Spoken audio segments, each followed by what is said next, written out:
नमस्कार, आवाज समाचार में आपका स्वागत है। मैं हूं मनोज श्रीवास्तव। खबरों की शुरुआत करते हैं हेडलाइंस के साथ। अदानी हिंडनबर्ग मामले में टिप्पणी करने से सेबी का इनकार, कहा कोर्ट के निर्देशों को आप करेंगे पालन। म्यूचुअल फंड में ईएसजी की अलग कैटेगरी होगी। राइजिंग इंडिया में पीयूष गोयल का विपक्षी दलों पर बड़ा वार, बोले भ्रष्टाचारियों का गठबंधन है विपक्ष। अदानी मामले पर दी सफाई, कहा सरकार का दामन साफ। मार्च सीरीज के आखिरी दिन बाजार में रहा जोश, मेटल, रियल्टी और ऑटो शेयरों में अच्छी खरीदारी। सेंसेक्स 346, निफ्टी 129 पॉइंट ऊपर बंद। हंगामे की वजह से आज भी नहीं चली संसद, हालांकि लोकसभा से कंपटीशन कानून में बदलाव को मिली मंजूरी। कोई मेरा बाल बांका नहीं कर सका, फरार अमृतपाल ने वीडियो जारी कर पंजाब और केंद्र सरकार को दी चुनौती, कहा गिरफ्तारी सिर्फ ऊपर वाले के हाथ में, जत्थेदारों से मांगा समर्थन।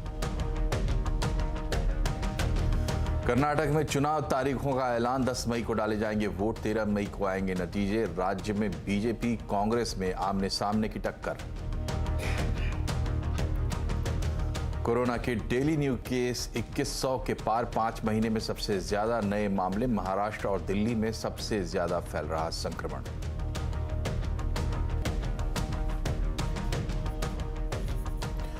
और बुलेटिन में सबसे पहले बात न्यूज 18 नेटवर्क की राइजिंग इंडिया समिट की।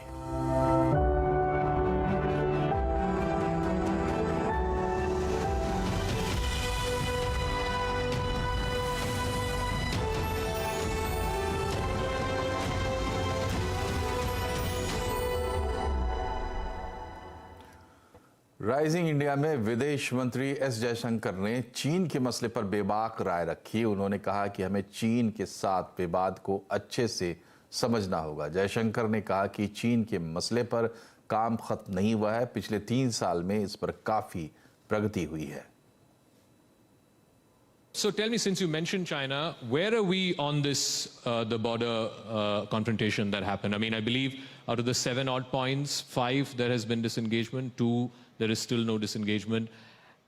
Just a broad understanding that, do you believe this has gone beyond the remit of army commanders? This has to be a political sort of dialogue and eventually moving to resolve the situation? This is still unfinished work. There are places where we have this forward deployments.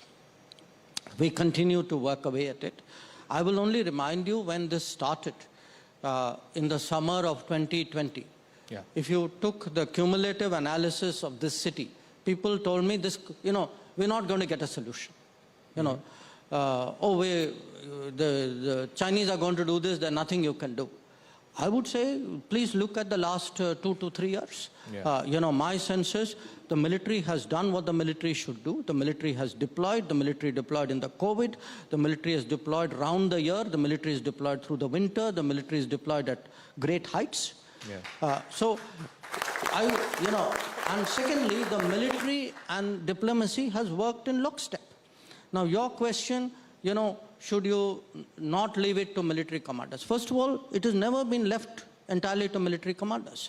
The military commanders and the diplomats work as a team. Now, you cannot, to take away the military commanders is ridiculous, because the military commander is a person who knows the troops, who knows the topography, who actually knows what is mutual and equal security, which by the way means it's not like the distance on the map. There are many other factors which come into being. So I would say actually in the last 3 years, this combo of military diplomacy and diplomacy working in lockstep has made progress. I accept that we have not been able to sort everything out, but I also tell you that I have not, it's not like for me the end of the road. We will keep at it.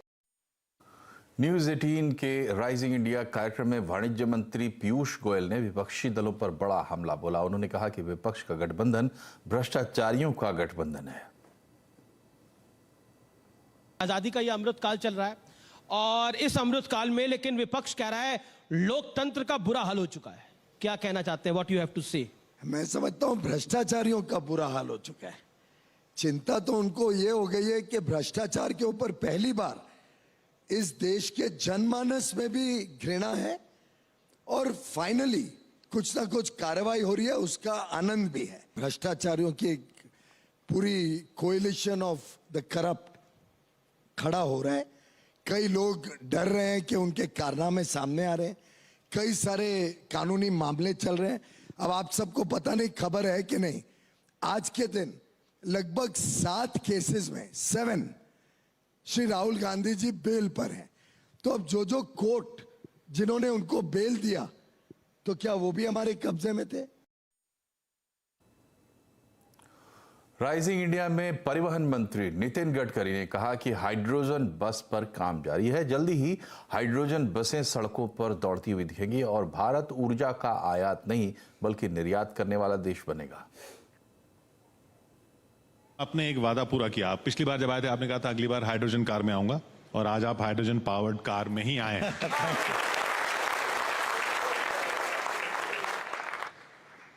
हम लोग hydrogen powered बस में कब आएंगे?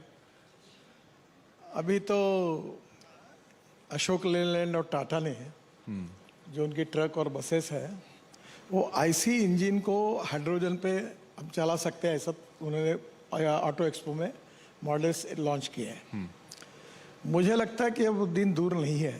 Problem एक है कि 1 kilo hydrogen के लिए 50 यूनिट पावर लगेगी, तो उसकी कीमत जाएगी कम से कम $3 $4, और मुझे ऐसा लगता है कि इसमें कीमत $1 आनी चाहिए।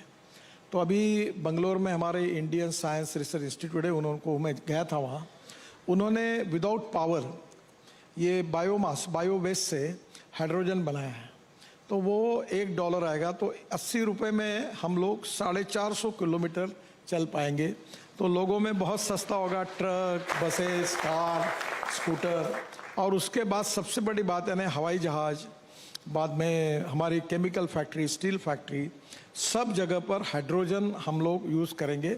और मैं आपको बताता हूँ, जो हाइड्रोजन मिशन हमारे सरकार ने तय किया है, हम ऊर्जा को आयात करने वाले नहीं, हम ऊर्जा को निर्यात करने वाला देश बनेंगे, ये हमारा प्रयास।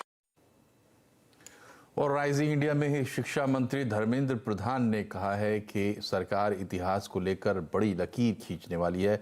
इतिहास में कई ऐसे लोगों के नाम हैं जिन्हें कोई नहीं जानता। ऐसे लोगों के नामों को इतिहास के पन्नों में जोड़ा जाएगा। आपने अभी कुछ दिन पहले ये कहा कि students across the country will be taught the corrected version of Indian history under the new education policy, that is the NEP. It's been 3 years now, 2.5 years. How much of that has been implemented? हम बड़ी लकीर खींचने वाले हैं। मैं आपको, आप बिहार से आते हो, आप जिस जिले से आते हो, उस जिले से, जिस जोन से एक बहुत बड़े स्वतंत्रता सेनानी है बाबू वीर कुंवर सिंह। आप जानते हैं उनको? जी। क्या देश जानते हैं उनको? कर्नाटक में उनके बारे में पढ़ाई नहीं होनी चाहिए? जम्मू कश्मीर में उनके बारे में पढ़ाई नहीं होनी चाहिए? मारिया जी, मैं जिस जिले से आता हूं उस जिले में एक 13 साल की लड़का अंग्रेजों के साथ लड़ा था। एक नदी में वो नाव चला रहा था, अंग्रेज गए कि हमको नाव पार करो, उन्होंने कहा कि आप फिरंगी हो, आपको मैं नाव में नहीं बिठाऊंगा, उन्होंने गोली मार दिया। उनके बारे में देश को मालूम नहीं होनी चाहिए। आलूरी सीताराम राजू एक ट्राइबल व्यक्ति, आंध्र में विशाखापट्टनम इलाका में जनजातियों के अंदर एक क्रांति खड़ा किया अंग्रेजों के खिलाफ। वीर सुरेंद्र साय लंबे समय तक जेल में रहे, मध्य प्रदेश की। इनके बारे में आज देश कितना जानता है? So, देश क्यों नहीं जान पाया? अब गलत जगह पे पूछ रहे हो। मैं तो कह रहा हूं उनको बताना ही पड़ेगा, इसीलिए हम कह रहे लंबी लकीर खींचेंगे, सबको इतिहास की पन्ने पे लाएंगे, इसको सारे पाठ्यक्रम में ऑफिशियल रिपोजिटरी में लाएंगे। किसी भी चीज को मिटाया नहीं जाएगा, अधिक चीजों को जोड़ा जाएगा। इसी में सब लोगों की सहायता चाहिए।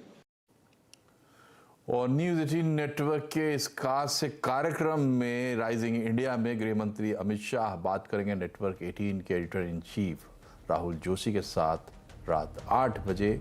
आप देखेंगे लाइव।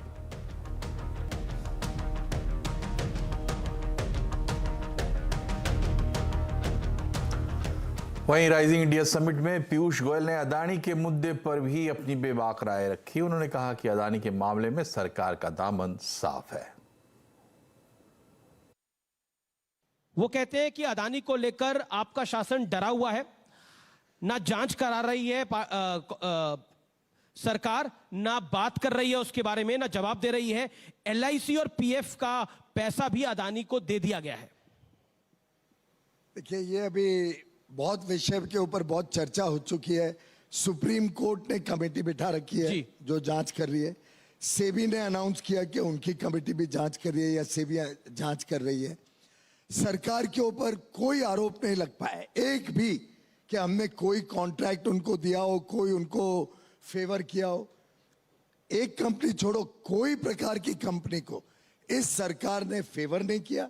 हर एक निर्णय ट्रांसपेरेंट हुआ है, हर एक निर्णय पारदर्शी एक व्यवस्था के हिसाब से हुआ है। उल्टे मुझे लगता है कि अगर इतना उनको चिंता है तो सबसे पहले तो जो प्रोजेक्ट झारखंड में मिले जहां कांग्रेस की सरकार है, छत्तीसगढ़ में मिले, राजस्थान में मिले, उस सब की तो जांच करा लें। क्यों, हमारा तो दामन साफ है। हमने कोई सवाल पूछा मैंने, उन्होंने बोला किसी को फेवर नहीं मैंने किया। उनसे सवाल पूछा, उन्होंने बोला कि हम मेरिट पे दे रहे हैं, आप लोग नॉन मेरिट पे दे रहे हैं, यानी बीजेपी तो की सरकार। पुष्टि तो करे ना, कुछ तो प्रमाण तो निकाले। आरोप लगाने में तो कोई टैक्स भी नहीं लगता है, कुछ भी आरोप लगा दो।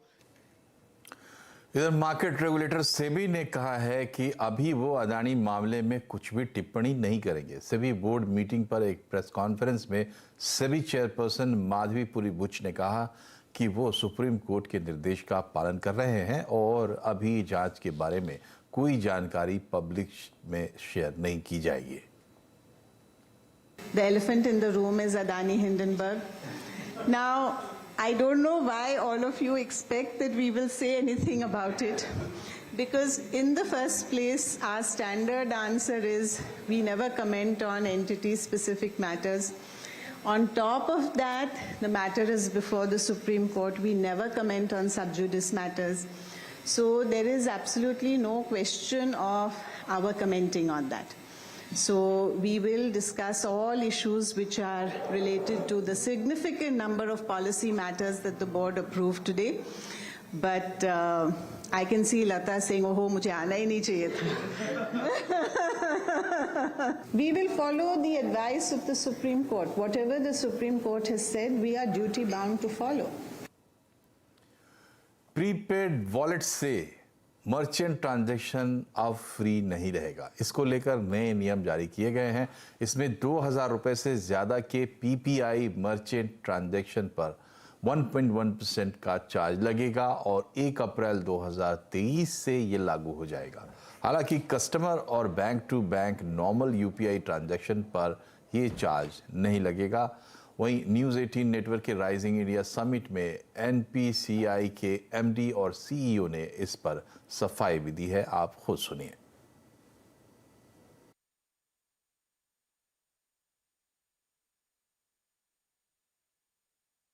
What is the reason behind the charges that you've brought in? I know you've clarified that these charges don't impact you and me, i.e. the consumer. It is at the merchant's end that the charge applies. But explain to me the reason behind this. The notification which we issued was pertaining to the prepaid wallets, right? Because with the RBI guideline, the wallets are now interoperable. And while they were already operating on the cards, they were not permitted in UPI. So to permit them in UPI, the interchange was permitted. So that's, I think, a nutshell clarified. Again, there as well, only the merchant pays, the consumer doesn't pay anything. और संसद के दोनों सदनों में आज भी अदानी और राहुल के मुद्दे पर हंगामा रहा। हंगामे की वजह से लोकसभा की कार्रवाई को 3 अप्रैल तक के लिए स्थगित कर दिया गया। हालांकि इस बीच लोकसभा में कंपटीशन कानून में बदलाव को मंजूरी भी मिल गई। संसद की आज की कार्रवाई की डिटेल लेते हैं, चलते हैं लक्ष्मण रॉय के पास। बताइए लक्ष्मण जी, क्या क्या हुआ आज? दरअसल संसद का अब जो हाल देखने को मिल रहा है, मुझे लगता है कि बहुत दिनों तक ऐसा कभी हुआ नहीं था। बजट सत्र के दूसरे हिस्से की शुरुआत हुए करीब 2 हफ्ते से ज़्यादा का वक्त हो चुका है, लेकिन संसद में एक दिन का भी कामकाज नहीं हुआ और आज भी कामकाज होने की ना तो संभावना थी और ना तो कोई कामकाज हुआ। सुबह बीजेपी के संसदीय दल की बैठक हुई, वहाँ पर रणनीति ये बन रही थी कि आखिर कैसे इस हंगामे के बीच में कामकाज को आगे बढ़ाया जाए। लेकिन जैसे ही संसद की कार्रवाई शुरू हुई, दोनों सदनों में विपक्षी सांसदों ने हंगामा करना शुरू कर दिया। अदानी वाले मामले पे जेपीसी की गठन की मांग करते रहे, संसद के भीतर संसद के बाहर भी काले कपड़े को लेकर प्रदर्शन करते रहे और स्थिति ये थी कि सदन की कार्रवाई कुछ मिनटों के लिए शुरू होती थी और फिर स्थगित करनी पड़ती थी। आखिरकार सदन की कार्रवाई को 3 अप्रैल तक के लिए स्थगित कर दी गई। हालांकि इस बीच 2-3 चीजें हुई जो महत्वपूर्ण थी। पहली बात तो ये कि लोकसभा से सदस्यता खत्म होने के बाद राहुल गांधी संसद में दिखे, क्योंकि कांग्रेस के संसदीय दल की बैठक थी जिसमें रणनीति खासतौर से ये बनी कि सरकार पर दबाव और कैसे बनाया जाए ज्यादा और प्रदर्शन को और कैसे तेज किया जाए। इससे पहले बीजेपी के संसदीय दल की बैठक हुई थी जहां पे हंगामे के बीच कामकाज को आगे बढ़ाने की बातचीत होती रही। और एक और महत्वपूर्ण बात, चूंकि लोकसभा से राहुल गांधी की सदस्यता रद्द हो गई थी, ये खबरों में है, तो एक घटना भी खबर बन गई, वो ये कि मोहम्मद फैजल जो एनसीपी के सांसद रहे थे, उनकी सदस्यता रद्द कर दी गई थी। तो आज उनकी सदस्यता को बहाल कर दिया गया, क्योंकि अपने जो इस कोर्ट के फैसले के आधार पर सदस्यता रद्द की गई थी, उस कोर्ट के फैसले पर रोक लगा लिया उन्होंने कोर्ट में जाकर के। तो अब उनकी सदस्यता बहाल कर दी गई। हालांकि इस खबर के बीच में चर्चा ये रही कि आखिर राहुल गांधी की सदस्यता रद्द होने के खिलाफ या फिर उनके खिलाफ जो फैसला आया है कोर्ट का, उस फैसले के खिलाफ कब वो अपील करेंगे, लेकिन उसका कोई ठोस जवाब वहाँ जो संसद में सांसद थे वो भी नहीं दे पा रहे थे, लेकिन हंगामा जरूर कर रहे थे। हालांकि इस हंगामे के बीच में कंपटीशन बिल में जो अमेंडमेंट की बात थी उसको लोकसभा ने मंजूरी जरूर दे दी। शुक्रिया लक्ष्मण जी। और कर्नाटक में आज विधानसभा चुनाव 2023 की घोषणा हो गई है। यहाँ 10 मई को चुनाव और 13 मई को चुनाव के नतीजे यानी मतगणना होगी। आज निर्वाचन आयोग ने चुनाव की घोषणा करते हुए बताया कि 224 सीटों पर होने वाला ये चुनाव एक ही चरण में पूरा किया जाएगा। वहीं राजनीतिक पार्टियों की बात करें तो बीजेपी ने 224 में से कम 150 सीटें जीतने का लक्ष्य रखा है। वहीं कांग्रेस ने 124 उम्मीदवारों की अपनी पहली सूची भी जारी कर दी है।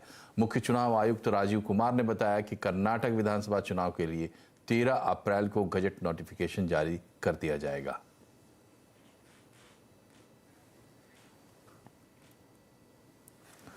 और अब बात करते हैं बाजार की। मार्च सीरीज के आखिरी दिन बाजार शानदार बढ़त पर बंद हुआ। सेंसेक्स 346 अंक चढ़कर 57,960 पर बंद हुआ। निफ्टी 129 अंक चढ़कर 17,081 पर बंद हुआ है। आज सबसे ज्यादा खरीदारी मिड कैप स्मॉल कैप शेयरों में रही। पीएसयू बैंक इंडेक्स में करीब 3% की आज तेजी देखी गई। वोडाफोन आइडिया ने चौथी तिमाही में भी सिर्फ 10% लाइसेंस फीस सरकार को दी है। सूत्रों के मुताबिक कंपनी ने बतौर लाइसेंस फीस 58 करोड़ रुपए जमा कराए हैं। लाइसेंस फीस जमा कराने की अंतिम तारीख 25 मार्च थी।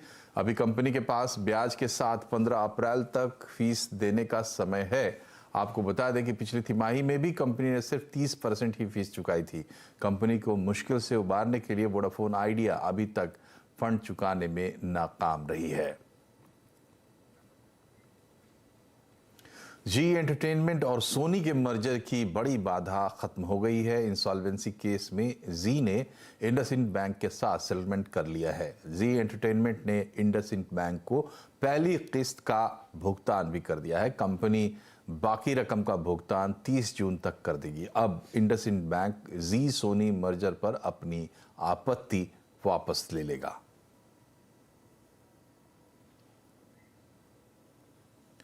इब्जा यानी Indian Boolean and jewellers association ने एक बार फिर सीएनबीसी आवाज को सराहा है। 8वें इंडिया इंटरनेशनल बुलियन समिट में सीएनबीसी आवाज को बेस्ट बिजनेस चैनल के सम्मान से नवाजा गया है। चैनल की ओर से कमोडिटी एडिटर मनीषा गुप्ता ने यह अवार्ड रिसीव किया।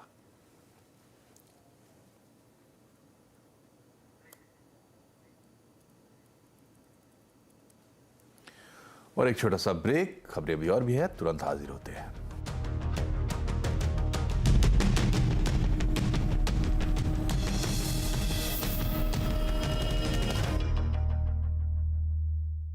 ब्रेक के बाद एक बार फिर से आपका स्वागत है। फरार खालिस्तानी समर्थक अमृतपाल सिंह ने अपना नया वीडियो जारी किया है।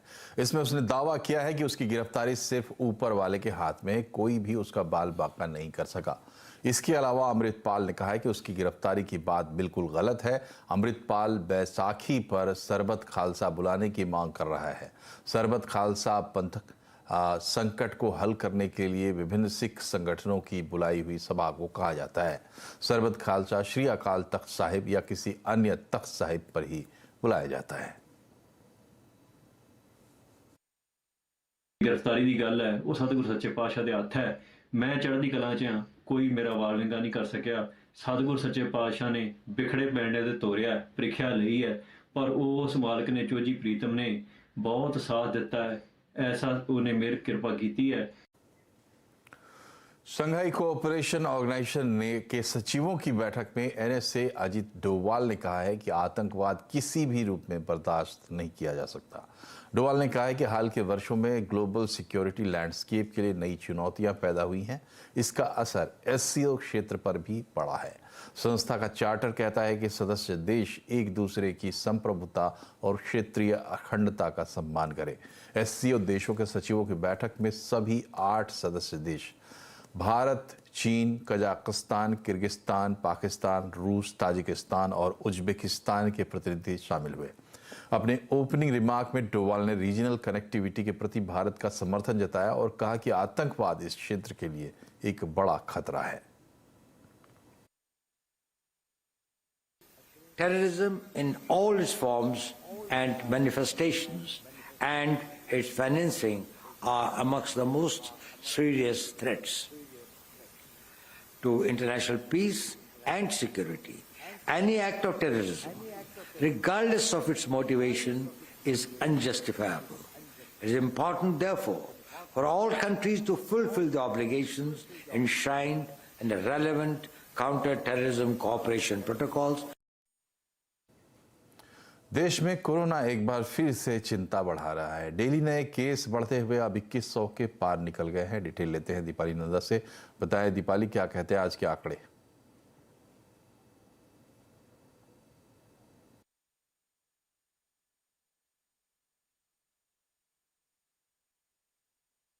देखिए, देश में कोरोना एक बार फिर से रफ्तार पकड़ता हुआ नजर आ रहा है। बीते एक दिन की बात करें तो देश में नए मरीजों की संख्या 2100 से ज्यादा दर्ज हुई है और ऐसा 5 महीने बाद हुआ है जब रोजाना आ रहे मरीजों की संख्या 2100 से ज्यादा दर्ज की गई है।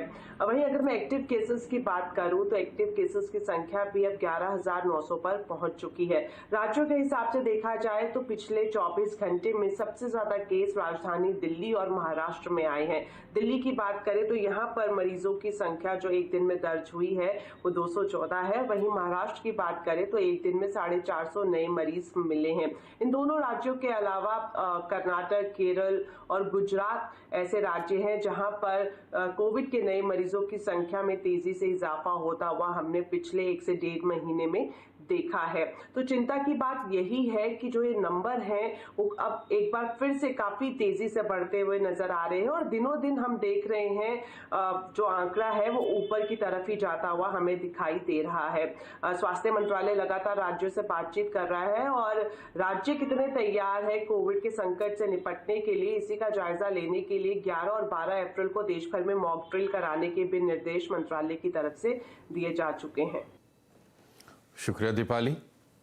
बढ़ते आगे, अयोध्या में बन रहे हैं और अगली खबर से पहले आपको सीधे लिए चलते हैं राइजिंग इंडिया समिट में, जहां स्वास्थ्य मंत्री मनसुख मांडविया अपनी बात रख रहे हैं। मार्च अप्रैल में, लेकिन देना था सितंबर अक्टूबर में। लेकिन तो उस वक्त जी मैंने कहा था कि सितंबर अक्टूबर में तो मुझे विश्वास है हम हमारे देश की जरूरियात को पूरा करने के अलावा हम एक्सपोर्टर बन जाएंगे। वही लाइन से हमारा मैन्युफैक्चरिंग बढ़ता रहा और उसमें इंटरवेंशन होता है। देश लॉकडाउन में था लेकिन हम उस वक्त मोदी जी हमें रात दिन सोने नहीं देते। अच्छा, एक बार ये बताइए, इस मंच से थोड़ा ऑन रिकॉर्ड बता दीजिए, अब आप जब विदेश में जाते हैं तो सब क्या कहते हैं? पहले तो कहते होंगे बताओ वैक्सीन कैसे बनाओगे, दिखाओ जरा बना के। अब तो बना भी दी, लगा भी दी, बाकियों को भेज भी दी। अब क्या कहते हैं? पहले अब उनका मूड कैसा है? पहले ऐसा कहते थे कि इंडिया में कितना केस आएगा उसके आधार पर दुनिया का फिगर बनेगा। पहले दुनिया के मन में मैं वर्चुअली सभी के साथ जुड़ता था तो ऐसा था कि वैक्सीन लगा ही नहीं पाएंगे और इंडिया में बहुत कोविड की दृष्टि से स्थिति बिगड़ जाएगी। लेकिन मैं 2 वर्ल्ड इकोनॉमिक फोरम में, एक कोविड के दरमियान गया था, तो उस वक्त वर्ल्ड इकोनॉमिक फोरम एक ऐसा चौराया है, वहां दुनिया की सभी मल्टीनेशनल कंपनी भी आती है, पॉलिटिकल लीडर भी आते हैं, देश के दुनिया के इंटेलेक्चुअल लोग भी आते हैं और सारी दुनिया के मीडिया भी वहां होते हैं। ये चौतरा है, वहां जो डिस्कस होता है वो वर्ल्ड वाइड उसकी इफेक्ट होती है। तो पहले सितंबर 2022 में मैं गया था, उस वक्त बात होती थी इंडिया ठीक कर रहा है, इंडिया लड़ लेगा। लेकिन 2023 जनवरी वर्ल्ड इकोनॉमिक फोरम में भारत का प्रतिनिधि के रूप में मैं गया, सभी डायलॉग में, सभी मीटिंग में बात होती थी कि इंडिया ने बेस्ट कोविड मैनेजमेंट किया और इंडिया ने बेस्ट कोविड वैक्सीनेशन ड्राइव चलाई। उसके साथ मुझे कई मल्टीनेशनल कंपनी के सीईओ मिले, बिल गेट्स मिला, और जब मैं उसको मिलने के लिए खड़ा हुआ, हैंडशेक किया, तो उसका पहला वर्ड ये था, दुनिया के बड़े आदमी है और हेल्थ के साथ जुड़ा हुआ व्यक्ति है। उन्होंने कहा, बिल गेट्स ने, इंडिया ने बेस्ट कोविड मैनेजमेंट के लिए और 2.2 बिलियन वैक्सीन एडमिनिस्टर के लिए मैं इंडिया को अभिनंदन करता हूं। और इसी के साथ बुलेटिन में फिलहाल इतना ही, लेकिन खबरों पर लगातार अपडेट रहिए। CNBC आवाज से जुड़े रहिए ट्विटर, फेसबुक और यूट्यूब के जरिए। नमस्कार।